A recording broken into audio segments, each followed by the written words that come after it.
Good morning વિદ્યાર્થી મિત્રો, આપણે લાસ્ટ લેક્ચરમાં વિદ્યુત ક્ષેત્રની વાત કરતા હતા, એટલે કે વિદ્યુત ક્ષેત્રની, અને આપણે એના પછી આવ્યા હતા વિદ્યુત ડાયપોલ. તો આપણે જોયું હતું કે વિદ્યુત ડાયપોલના કારણે વિદ્યુત ક્ષેત્ર આપણે કઈ રીતના મળે. ઓકે, વિદ્યુત ડાયપોલના કારણે વિદ્યુત ક્ષેત્ર છે આપણે કઈ રીતના મળશે એની આપણે વાત કરી. બીજી વસ્તુ આપણે જોઈ હતી કે જે વિદ્યુત ડાયપોલ છે, બરાબર, એના કારણે ઉદ્ભવતું વિદ્યુત ક્ષેત્ર, અને એના પછી આપણે એક્ઝામ્પલ છે એની ગણતરી છે કરી. હવે આપણે આજે ફરી પાછું ડાયપોલનો એક કિસ્સો છે જોવાનો છે, એટલે કે સમાન વિદ્યુત ક્ષેત્રમાં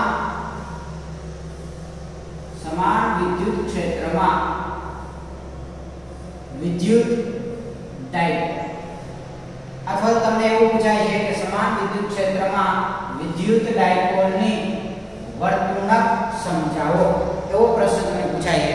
સમાન વિદ્યુત ક્ષેત્રમાં વિદ્યુત ડાયપોલની વર્તણૂક સમજાવો. તો પહેલા આપણે આકૃતિ દોરીએ. શું? તો કે માનો કે તમને કોઈ ડાયપોલ આપેલી છે, એના પર વિદ્યુતભાર -q અને +q, ધ્યાનથી સમજો. ઓકે, અહીંયા જે વિદ્યુત ક્ષેત્ર છે એ કઈ તરફ છે? તો કે ઉપરની દિશામાં છે, અને વિદ્યુત ક્ષેત્રનું મૂલ્ય કેવું છે? x સરખું છે. વિદ્યુત ક્ષેત્રનું મૂલ્ય કેવું છે? x માં. આ છે -q અને આ છે +q. હવે જો આપણે ખબર છે કે કોઈ પણ વિદ્યુત ક્ષેત્ર હોય એમાં તમે કોઈ વિદ્યુત ભાર મૂકો, કોઈ વિદ્યુત ક્ષેત્ર તમને આપેલું છે, એમાં તમે કોઈ વિદ્યુત ભાર મૂકો તો એના ઉપર બળ કેટલું લાગે? તો કે q * e જેટલું બળ લાગે. એના ઉપર બળ કેટલું લાગે? q * e જેટલું. પહેલા આપણે એ સમજીએ તો કે આના ઉપર બે બળ લાગશે. એક લાગશે નીચેની તરફ -q * e, અને બીજું છે લાગશે ઉપરની તરફ, એટલે કે +q * e. સમજો. ઓકે, જે વસ્તુ આપણે આપેલી છે એ પહેલા આપણે લખવાનો પ્રયત્ન કરીએ. ઓકે, તો જો શું કહું છું તો કે આકૃતિમાં દર્શાવ્યા પ્રમાણે અને ડાયપોલ મોમેન્ટ કેટલી છે? p. તો કે p જેટલી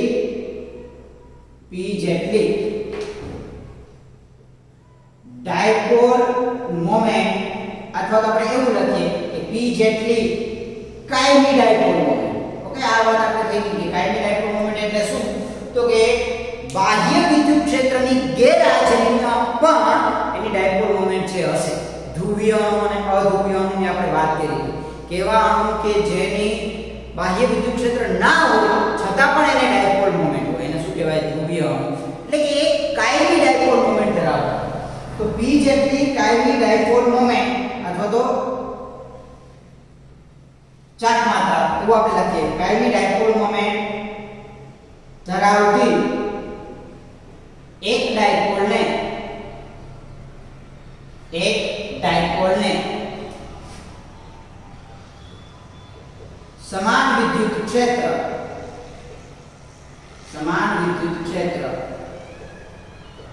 E માં રાખેલી છે. રેડી? તમને એક ડાયપોલ આપેલી છે, એને તમે સમાન વિદ્યુત ક્ષેત્ર E માં રાખેલી છે. માનો કે આ છે શું છે? તો કે ડાયપોલનું મધ્ય બિંદુ. ઓકે, આ શું છે? તો કે ડાયપોલનું મધ્ય બિંદુ, એને આપણે કહી દઈએ O. રેડી? હવે આપણે સમજીએ બીજો પોઈન્ટ જે આપણે અહીં લખેલો છે કે અહીં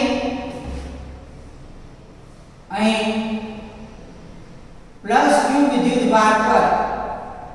વિદ્યુત ભાર પર લાગતું બળ QE, એટલે કે q * e, અને -q વિદ્યુત ભાર પર લાગતું બળ કેટલું થાય? -q * e. બંને બળ આપી દીધા તમને. +q પર લાગતું બળ q * e, -q પર લાગતું બળ -q * e. હવે શું થશે? તો કે તેથી ડાયપોલ પર લાગતું પરિણામી બળ શું થાય? શૂન્ય થશે. દેખીતું છે કે તમને આ બળ આપેલું છે પ્લસ q, આ બળ આપેલું છે માઈનસ q, તો તમે કુલ બળ ગણો એટલે કેટલું થાય? પ્લસ q અને માઈનસ q, એ બંનેનો સરવાળો કરો એટલે કુલ બળ તમને શું મળે? શૂન્ય. હવે અહીંયા કે અહીંયા કુલ બળ છે શૂન્ય મળે છે, પરંતુ આ બંને જે બળો છે એટલે કે પ્લસ q અને માઈનસ q, બંને જે બળો છે એ ડાયપોલ પર અલગ અલગ બિંદુએ લાગે. એક આ તરફ લાગે છે, બીજો આ તરફ લાગે. સમજો ધ્યાન. એટલા માટે શું કરશે તો કે ડાયપોલને ફેરવશે. આવી રીતના બળ લાગે એટલે ડાયપોલને ફેરવે. આ ડાયપોલ છે તમારે, એના ઉપર એક બળ છે ઉપરની તરફ, બીજું બળ છે નીચેની તરફ, એટલે ડાયપોલ આ રીતના ફરે. એનો મતલબ કે ડાયપોલ છે ભ્રમણ કરે, અને ડાયપોલ જો ભ્રમણ કરતી હોય તો ડાયપોલ પર શું લાગે? ટોર્ક લાગે. યાદ રાખો કે વર્તુળાકાર ગતિમાને બળ છે એને આપણે કોના વડે દર્શાવીએ તો કે ટોર્ક વડે. અહીંયા ડાયપોલ છે ભ્રમણ કરે છે, એટલા માટે ડાયપોલ પર છે શું લાગશે? ટોર્ક લાગશે. પહેલી વસ્તુ સમજો તો કે આપણે એ વાત કરીએ અહીં બંને બળો એક રેખસ ન હોવાથી એક રેખસ નો મતલબ શું થાય તો કે માનો કે એક બળ આ તરફ લાગતું હોય એક બળ આ તરફ, તો બે એક જ રેખામાં છે. એક છે એ આ તરફ લાગે અને બીજું છે આ તરફ લાગે, તો બંને કેવા થાય? એક જ રેખામાં થાય. જો બંને બળ એક જ રેખામાં હોય તો પરિણામી બળ શૂન્ય થાય. પણ અહીંયા બંને બળ છે એક રેખસ બંને અલગ અલગ જગ્યાએ લાગે. એક છે આ જગ્યાએ લાગશે, બીજું છે આ જગ્યાએ લાગશે. બરાબર? એટલે બંને બળ છે એક રેખસ ન હોવાથી શું લાગશે તો કે ડાયપોલ પર પરિણામી ટોર્ક લાગશે. શું લાગશે? ડાયપોલ પર પરિણામી ટોર્ક લાગશે. એનો મતલબ કે તમને આ જે ડાયપોલ આપેલી છે ઓકે, એ પરિણામી ટોર્કના કારણે ડાયપોલને શું કરાવશે તો કે ભ્રમણ કરાવશે. આ રીતના શું કરશે? ડાયપોલને ભ્રમણ કરાવશે. બરાબર? અને આ ટોર્કનું જે મૂલ્ય છે, આ ટોર્કનું મૂલ્ય કેટલું હોય તો કે આ ટોર્કનું મૂલ્ય છે એ કોઈ પણ વિદ્યુત ભાર પર લાગતા બળ અને બંને વિદ્યુત ભારો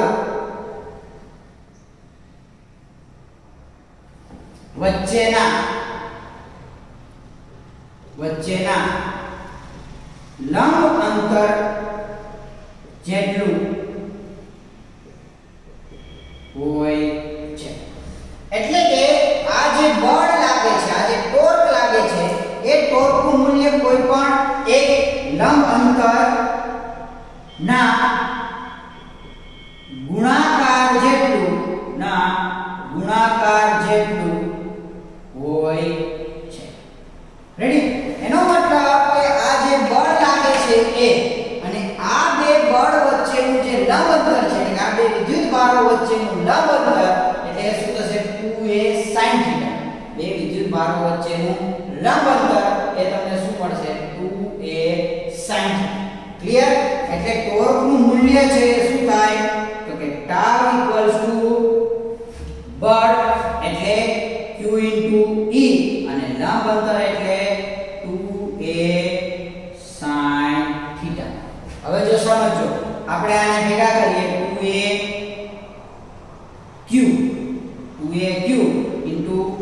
e sin θ. આવું લખી શકું 2aq e sin θ. આવું લખી શકીએ આપણે.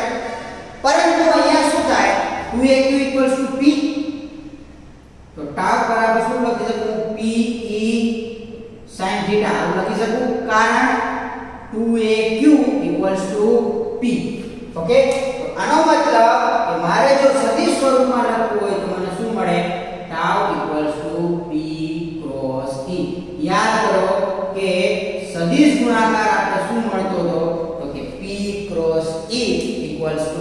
sin theta. A cross B equals to A B sin theta. Ready? A cross B equals to શું થશે? A B sin theta. એવી જ રીતના P E sin theta equals to P cross E. આ તમને શું મળશે? તો કે જે ડાયપોલ છે એના ઉપર લાગતા ટોર્કનું મૂલ્ય અથવા કે ટોર્ક છે એની તમને કિંમત છે એ મળશે, બરાબર? અને એની જે દિશા હશે, સદિશ રાશિ છે એટલે આપણે દિશા દર્શાવવી પડે. તો અહીંયા ટોર્કની દિશા પૃષ્ઠને લંબ બહારની તરફ હશે. યાદ રાખો, અહીંયા તમને જે ટોર્ક લાગશે એની દિશા કઈ હશે? તો કે પૃષ્ઠને લંબ બહારની તરફ. એટલે આ શું કરશે? તો કે ડાયપોલને જો હવે અહીં ધ્યાન રાખજો, આ ટોર્ક છે એ શું કરે? તો કે ડાયપોલને છે એ ફેરવશે. કઈ રીતના ફેરવશે? તો કે જેથી કરીને ડાયપોલ, આ વિદ્યુત ક્ષેત્રની દિશા છે, આ કોની દિશા છે? વિદ્યુત ક્ષેત્રની દિશા. હવે આ શું કરશે? ડાયપોલને ફેરવશે અને એવી રીતના ફેરવશે કે જેથી કરીને ડાયપોલ છે એ વિદ્યુત ક્ષેત્રને સમાંતર અથવા તો વિદ્યુત ક્ષેત્રને પ્રતિ સમાંતર ગોઠવે. શું થાય? વિદ્યુત ક્ષેત્રને સમાંતર અથવા તો વિદ્યુત ક્ષેત્રને પ્રતિ સમાંતર ગોઠવે. જ્યારે ડાયપોલ વિદ્યુત ક્ષેત્રને સમાંતર કે પ્રતિ સમાંતર ગોઠવાઈ જશે પછી એના ઉપર કોઈ પણ પ્રકારનું ટોર્ક લાગશે નહીં. કેમ એ પણ આપણે જોઈએ. જો હું તમને અહીંયા સમજાવું છું, આ ભાગમાં આપણે સમજીએ કે આ વસ્તુ છે કે આ વિદ્યુત ક્ષેત્ર છે. હવે ડાયપોલ એને સમાંતર, આ તમને આપેલ છે વિદ્યુત ક્ષેત્ર E, ડાયપોલ પણ એને સમાંતર ગોઠવાઈ જાય, આપણે P કહીએ ડાયપોલ. આ બંને એકબીજાને સમાંતર ગોઠવાઈ જાય તો એની વચ્ચેનો ખૂણો શું થાય? θ 0. જો બંને એકબીજાને પ્રતિ સમાંતર ગોઠવાય એટલે કે E અને નીચેની તરફ તો θ બરાબર શું થાય? 180. ધ્યાનથી સમજો કે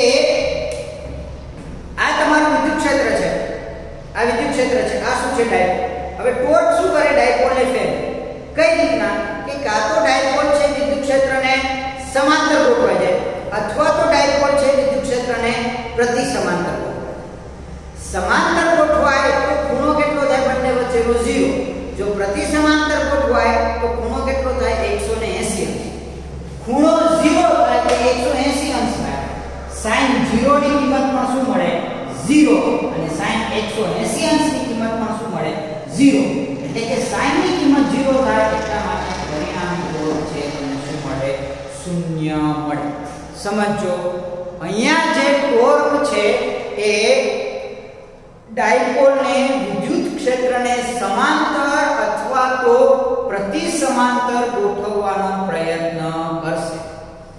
ડાયપોલ જ્યારે સમાંતર કે પ્રતિ સમાંતર ગોઠવાઈ જશે પછી ડાયપોલ પર કોઈ પણ પ્રકારનો ટોર્ક લાગશે નહીં અથવા તો ડાયપોલ પર લાગતું ટોર્ક છે શું થશે? 0 થશે. ઓકે, એટલે અહીંયા શું લખ્યા આપણે? ઓકે, અહીં અથવા તો એવું લખીએ કે આ ટોર્ક ડાયપોલને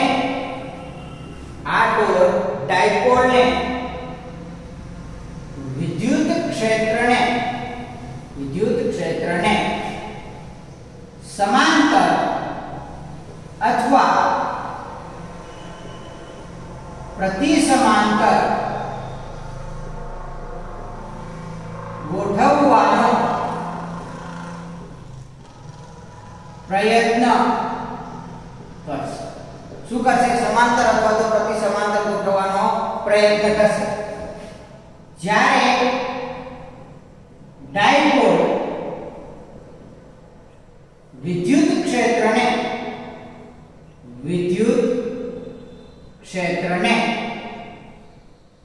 સમાંતર કે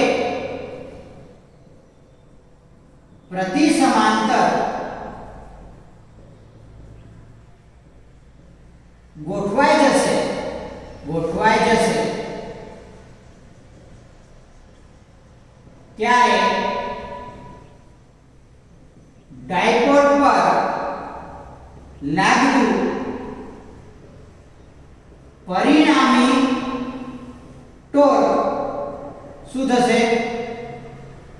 શૂન્ય થશે. ક્લિયર? સમજાણો આ પોઈન્ટ કે ડાયપોલ છે એ વિદ્યુત ક્ષેત્રને સમાંતર કે પ્રતિ સમાંતર ગોઠવાય ત્યારે ખૂણો છે એ 0 અથવા 180 અંશ થાય અને sin 0 અથવા sin 180 અંશની કિંમત છે એ તમને કેટલી મળે? તો કે 0. એટલા માટે પરિણામી ટોર્ક તમને શું મળે? તો કે 0 મળે. ઓકે, તો આ થિયરી તમને 2 માર્ક્સમાં પૂછાય છે. હજી આપણે આ થિયરીમાં થોડું આગળ વધવાનું છે. એ આપણે વાત કરવાની છે કે જો વિદ્યુત ક્ષેત્ર સમાન ના હોય તો શું થાય? ક્લિયર? જો વિદ્યુત ક્ષેત્રની કિંમત છે સમાન ના હોય તો શું થાય? ઓકે, પહેલા તમે ધ્યાનથી જોઈ લો. હું તમને 2 મિનિટનો ટાઈમ આપું છું. ખાસ કરીને આ વસ્તુઓ છે એ ખાસ તમારે ધ્યાનમાં રાખવાની છે. ક્લિયર?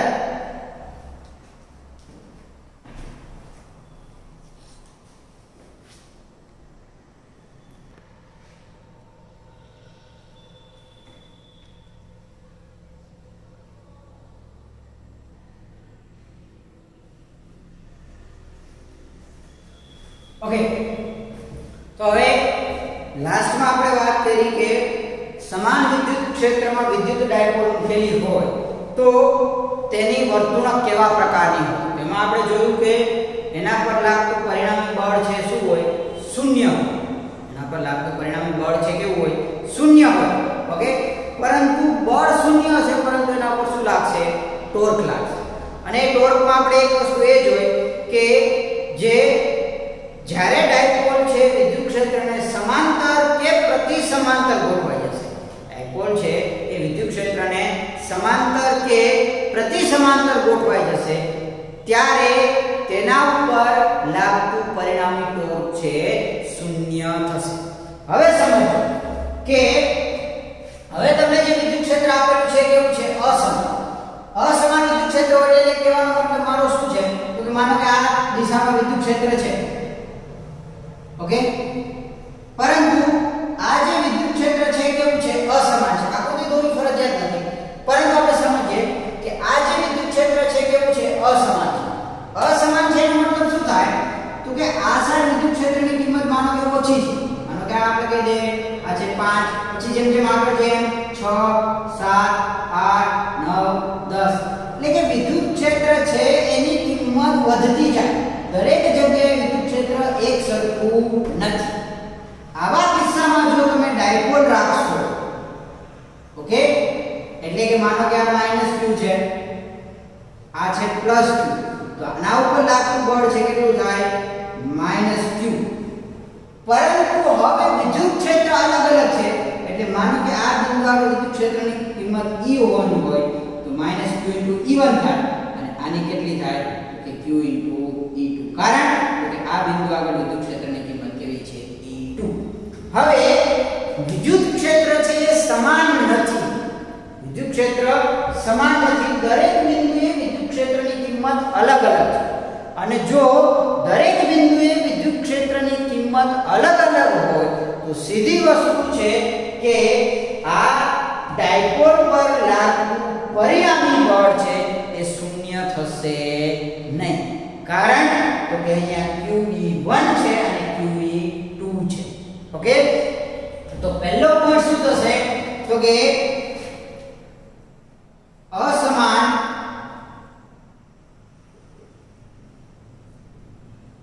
વિદ્યુત ક્ષેત્રમાં ડાયપોલ પર લાગતું પરિણામી બળ અશૂન્ય હશે. સમજાણું કે નહીં? જો ખાસ ધ્યાન રાખો અહીંયા E1 અને E2 બે અલગ અલગ કિંમત છે. આપણે ત્યાં શું હતું આગળ આપણે જોયું તેમાં +QE અને -QE હતું. જો +QE અને -QE હોય તો પરિણામી બળ છે શૂન્ય થાય. પરંતુ અહીંયા એવું નથી. અહીંયા E1 છે અને E2 છે એટલે ડાયપોલ પર લાગતું પરિણામી બળ છે એ શૂન્ય થશે નહીં. ખાસ ધ્યાન રાખજો, ડાયપોલ પર લાગતું પરિણામી બળ છે શૂન્ય થશે નહીં. ઓકે, અને બીજી વસ્તુ જેમ ટોર્ક લાગતું તેમ જ ટોર્ક તો લાગશે અને અગાઉની જેમ ટોર્ક પણ લાગશે. શું થશે? ટોર્ક પણ લાગશે. હવે આપણે બીજી કન્ડિશન વિચારવાની છે. સમજો કે આ તમને ડાયપોલ આપેલી છે. ઓકે, પણ કેવી છે? અસમાન વિદ્યુત ક્ષેત્રમાં છે. એટલે એના ઉપર બળ પણ લાગશે અને ટોર્ક પણ લાગશે. સમજો. હવે માનો કે આ તરફ વિદ્યુત ક્ષેત્ર આ દિશામાં છે. ઓકે, આ જે માર્કર છે એ દિશામાં વિદ્યુત ક્ષેત્ર છે. આવી રીતના તમે આ છે વિદ્યુત ક્ષેત્રની દિશા છે, આ છે ડાયપોલની દિશા છે. હવે શું થશે? તો કે અસમાન વિદ્યુત ક્ષેત્રના કારણે ડાયપોલ ભ્રમણ તો કરશે. ડાયપોલ છે વિદ્યુત ક્ષેત્રને સમાંતર ગોઠવવાનો પ્રયત્ન તો કરશે, પરંતુ સાથે સાથે બળના કારણે ડાયપોલ આગળ પણ ગતિ કરશે. એટલે આવી ગતિ થશે. જો આ ઓકે, આ ડાયપોલ છે એ ભ્રમણની સાથે સાથે આગળ ગતિ પણ કરશે. ઓકે, સમજો શું થાય? આ ડાયપોલ છે આ ભ્રમણ પણ કરે અને આગળ ગતિ પણ કરે. આ ડાયપોલ છે એ ભ્રમણ પણ કરશે અને આગળ ગતિ પણ કરશે. ક્યાં સુધી? તો કે જ્યારે ડાયપોલ છે એ વિદ્યુત ક્ષેત્રને સમાંતર કે પ્રતિ સમાંતર ગોઠવાઈ જશે, પછી ટોર્ક શું થઈ જશે? શૂન્ય. ટોર્ક શું થઈ જશે? શૂન્ય. બરાબર. અને ટોર્ક શૂન્ય થઈ જાય પછી ડાયપોલ પર માત્ર બળ લાગશે, કેમ કે બળ શૂન્ય નથી. થોડું સમજો, આટલું સિમ્પલ આટલું છે કે ડાયપોલ ફરે ફરે ફરે ફરે સમાંતર ગોઠવાઈ જાય એટલે ટોર્ક શું થઈ ગયું? શૂન્ય. ટોર્ક શૂન્ય થઈ ગયું, બળ શૂન્ય નથી એટલે ડાયપોલ શું છે? બળની દિશામાં છે ગતિ કરશે. ક્લિયર? તો અહીંયા જ્યારે ડાયપોલ વિદ્યુત ક્ષેત્રને સમાંતર કે પ્રતિ સમાંતર ગોઠવાઈ જશે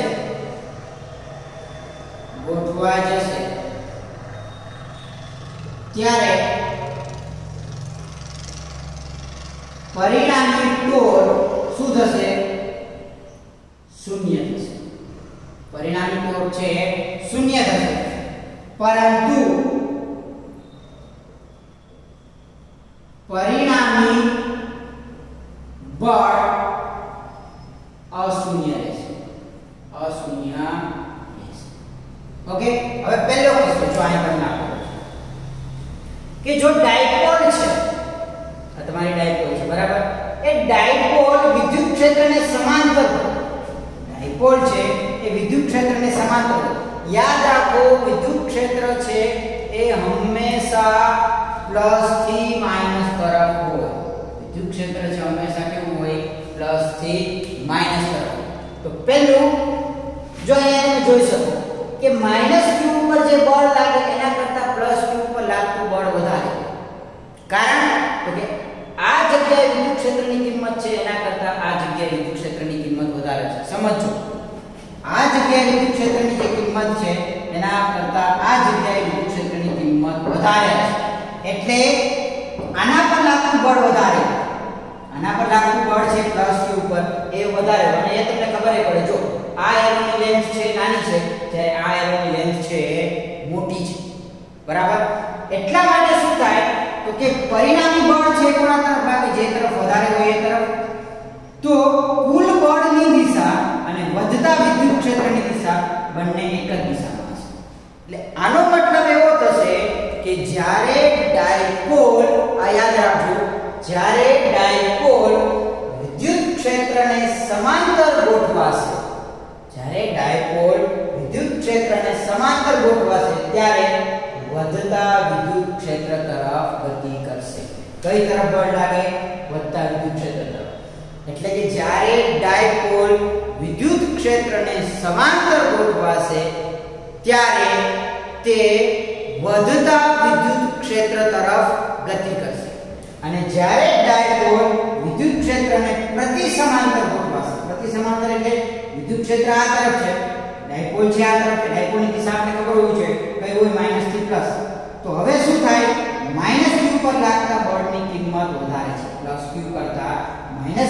લાગતા બળની કિંમત વધારે છે એટલે કુલ બળ છે એની દિશા આ તરફ હશે અને આ તરફ શું છે વધતું વિદ્યુત ક્ષેત્ર હોય તો આ તરફ શું હોય ઘટતું વિદ્યુત ક્ષેત્ર હોય ઘટતું વિદ્યુત ક્ષેત્ર ટૂંકમાં જ્યારે ડાયપોલ વિદ્યુત ક્ષેત્રને સમાંતર ગોઠવાય ત્યારે વધતા વિદ્યુત ક્ષેત્ર તરફ ગતિ કરશે અને જ્યારે ડાયપોલ વિદ્યુત ક્ષેત્રને પ્રતિ સમાંતર ગોઠવાય ત્યારે ઘટતા વિદ્યુત ક્ષેત્ર તરફ ગતિ કરશે જો શું લખીએ આપણે તો કે જ્યારે ડાયપોલ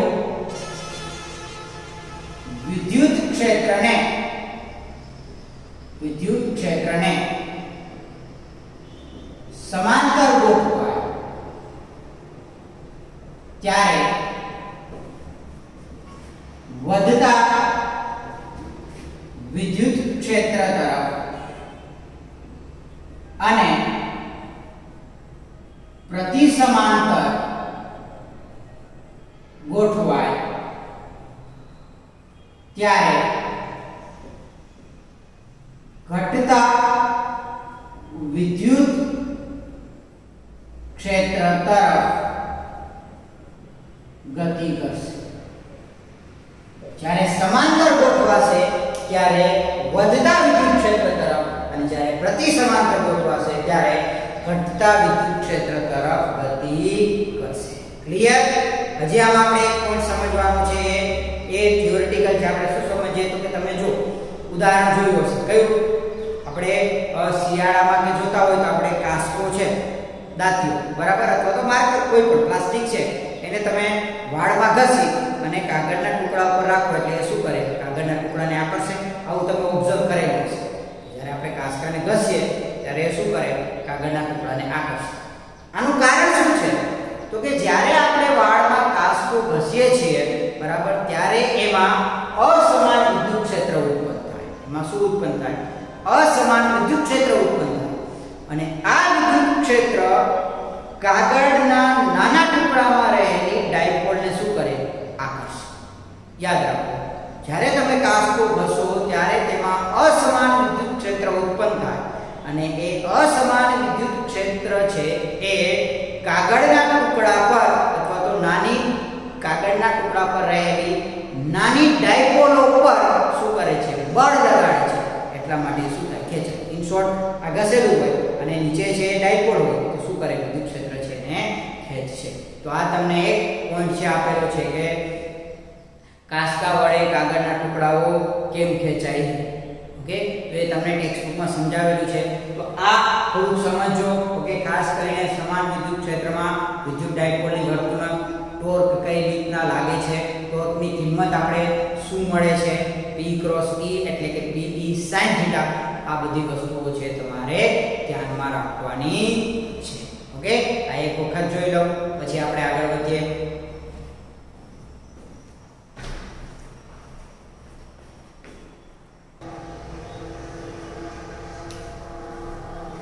ઓકે તો હવે આપણે ટોર્ક આધારિત એક દાખલો છે એ ગણવાનો પ્રયત્ન કરીએ બરાબર સ્વાધ્યાયનો દાખલો છે તમારો 1.10 બહુ સિમ્પલ દાખલો છે બે સ્ટેપનો એક્ઝામ્પલ છે આપણે ગણવાનો પ્રયત્ન કરીએ એકદમ સિમ્પલ છે ઓકે તમને આપેલું છે કે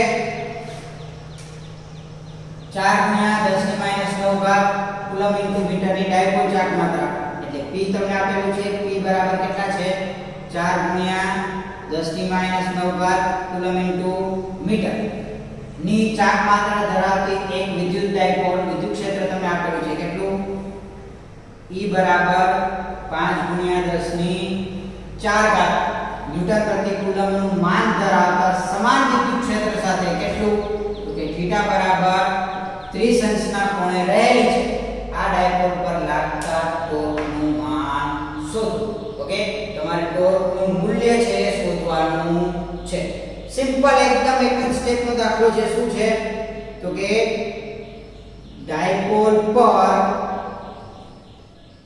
લાગતું ટોર્ક શું થાય આપણે ટોર્ક મેળવવું માત્ર આપણે મૂલ્ય મેળવવાનું છે ખાસ ધ્યાન રાખજો ટોર્ક ઇક્વલ્સ ટુ શું થાય Pe sin થીટા. આપણે હમણાં જ ભણી ગયા કે ટોર્કની કિંમત છે એ આપણે કેટલી મળે Pe sin થીટા. અહીંયા આપણે દિશાની વાત નથી કરવાની, માત્ર ને માત્ર મૂલ્યની વાત કરવાની છે. એટલે ટોર્ક ઇક્વલ્સ ટુ શું થાય Pe sin થીટા. બધી કિંમત આપણે મૂકી દઈએ તો શું મળે? તેથી torque equals to P. P ની કિંમત તમને આપેલી છે કેટલી? 4 × 10⁻⁹ ક્રોસ E. E ની કિંમત પણ તમને આપેલી છે 5 × 10⁴ ગુણ્યા sin થીટા. ઓકે, ગુણ્યા sin થીટા એટલે sin 30. આનો આપણે સાદુરૂપ આવે એટલે શું થાય? તો કે ટોર્ક ઇક્વલ્સ ટુ પહેલા આપણે સમજ્યા છે 4 × 10⁻⁹ ઓકે, ગુણ્યા sin થીટા. ઓકે, તો sin ની કિંમત આપણે લખીએ તો શું થાય? sin 30 ની કિંમત 1/2. sin 30 ની કિંમત આપણે શું મળે? 1/2. ઓકે, tau equals to કેટલા થાય? 2 એટલે 5 × 10 તો કેટલા થાય? 10 × 10 ની માઈનસ કેટલી ઘાત થશે? 9 માંથી 4 જાય એટલે કેટલી બચે? 10 ની માઈનસ 5 ઘાત. ઓકે, અથવા તો ડાયરેક્ટ આપણે એવું લખી શકીએ tau equals to 10 ની માઈનસ 4 ઘાત ન્યૂટન ઇન્ટુ મીટર. કે શું મળે તમને? tau ની કિંમત 10 ની માઈનસ 4 ઘાત ન્યૂટન ઇન્ટુ મીટર. રેડી? તો તમને આવા પ્રકારના દાખલા છે MCQ માં પૂછાઈ શકે કે તમે થીટાની કિંમત આપેલી હોય, બરાબર?